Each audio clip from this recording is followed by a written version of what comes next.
امام غزالی فرماتے ہیں کہ 10 ایسی آفتیں ہیں، 10 ایسی آفتیں ہیں جو جائز کھانا بھی زیادہ کھانے کے سبب پیدا ہوتی ہے۔ جائز کھانا، حلال خوراک، جائز غذا، آدمی رات دن کھاتا ہے مگر اس کو زائد کھائے، زیادہ استعمال میں لائے تو اس کی وجہ سے 10 آفتیں پیدا ہوتی ہیں۔ پہلی آفت یہ ہے کہ حلال غذا، حلال خوراک بھی زیادہ استعمال کرنے کے سبب قساوت قلبی پیدا ہوتی ہے، یعنی دل کی سختی پیدا ہوتی ہے، دل میں کٹورتا پیدا ہوتی ہے، دل کٹور ہو جاتا ہے، اس شخص کا دل سخت اور شدت پسند ہو جاتا ہے، نور زائل ہو جاتا ہے۔ حضور اکرم صلی اللہ علیہ وسلم کا ارشاد ہے وَلَا تَمِيتُ الْقَلْبَ بِكَثْرَةِ الطَّعَامِ وَالشَّرَابِ فَإِنَّ الْقَلْبَ يَمُوتُ كَالزَّرْعِ إِذَا كَثَّرَ عَلَيْهِ الْمَاءُ،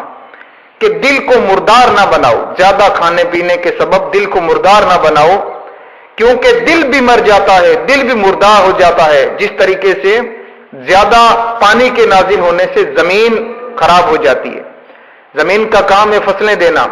لیکن اس پر پانی زیادہ گر جائے تو وہ زمین خراب ہو جاتی ہے، برباد ہو جاتی ہے۔ تو پیڑ کے سبب انسان کے جسمانی طاقت میں اضافہ ہوتا ہے اور اس کے فائدے ہیں، لیکن اس میں زیادہ خوراک جائے، انسان زیادہ استعمال کر لے حلال غذا کا بھی،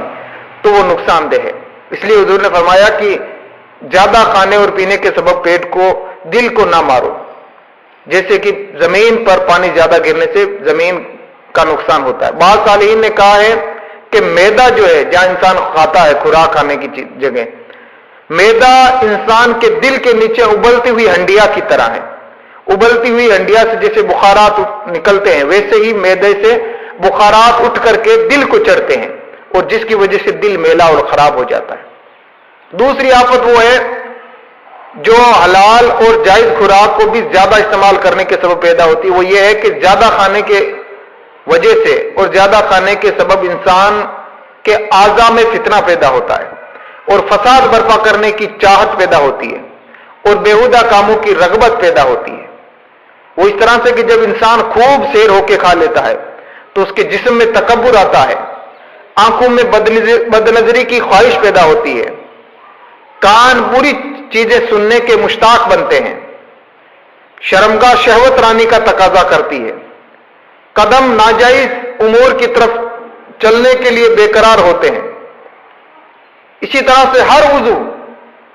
فتنہ اور فساد کی طرف مبتلا ہوتا ہے۔ اس کے برعکس اگر انسان خوراک کم کھائے گا، غذا کم استعمال کرے گا اور بھوک کو باقی رہنے دے گا تو اس کے سبب اس کے اعضاء آرام اور سکون سے رہیں گے، آرام اور سکون اختیار کریں گے، اور اس کے سبب کوئی بھی برائی کا لالچ نہیں ہوگا اور کسی بھی برائی پر دل مسرور اور خوش نہیں ہوگا۔ حضور صلی اللہ تعالی علیہ وسلم نے ارشاد فرمایا، بلکہ کسی بزرگ کا قول ہے، آپ فرماتے ہیں کہ ان البطن عضو ان جاء ہوا شبع سائر الاعضاء، ان جاء ہوا شبع سائر الاعضاء یعنی تسکنو ولا تطلبک منہ شیء وان شبع ہوا جاء سائر الاعضاء، کہ پیٹ ایک ایسا عضو ہے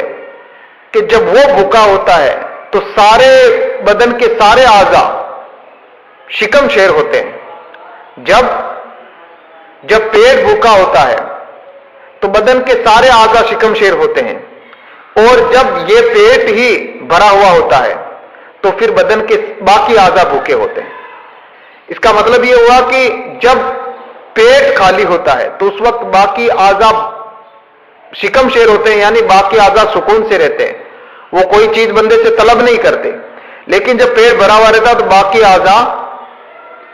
بھوکے ہوتے ہیں، یعنی باقی اعضاء کو اپنی نوعیت کی بھوک لگتی ہے، آنکھ کو بدنظری کی بھوک لگتی ہے، دل کو بھی برے خیالات کی بھوک لگتی ہے، کان بری باتوں کے سننے کی بھوک لگتی ہے، پیروں کو ناجائز طرف قدم اٹھانے کے لیے بے چینی رہتی ہے۔ تو اس طرح سے تمام اعضاء مختلف برائیوں کی طرف مبتلا ہوتے ہیں جب پیٹ بھرا ہوا ہوتا ہے، اور پیٹ خالی ہوتا ہے تو سارے اعضاء سکون اختیار کر کے رہتے ہیں۔ خلاصہ یہ ہے کہ تمام اعمال، افعال اور اقوال کا دار و مدار، ان کی اچھائی اور برائی کا دار و مدار غذا پر ہے۔ اگر غذا اور خوراک پیٹ میں حرام کی شکل میں جائے گی، شبہ کے کھانے کی شکل میں جائے گی، تو حرام ہی کی صورت میں برآمد ہوگی، اور اگر غذا اور خوراک حلال اور جائز اور درست جائے گی پیٹ میں تو اس کی صورت میں درست اور حلال ہی امر نمودار ہوں گی. گویا غذا تخم ہے، بیج ہے، گویا غذا بیج ہے،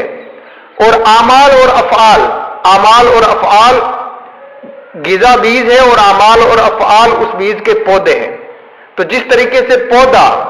بیج کے اعتبار سے اگتا ہے، جیسا بیج ڈالا جاتا ویسا ہی پودا نمودار ہوتا ہے، اسی طریقے سے جیسی خوراک پیٹ کو دی جائے گی اسی طریقے کے بندے کے ساتھ معاملے پیش آئیں گے. یہ بڑا جامع اصول امام غزالی نے بیان فرمایا.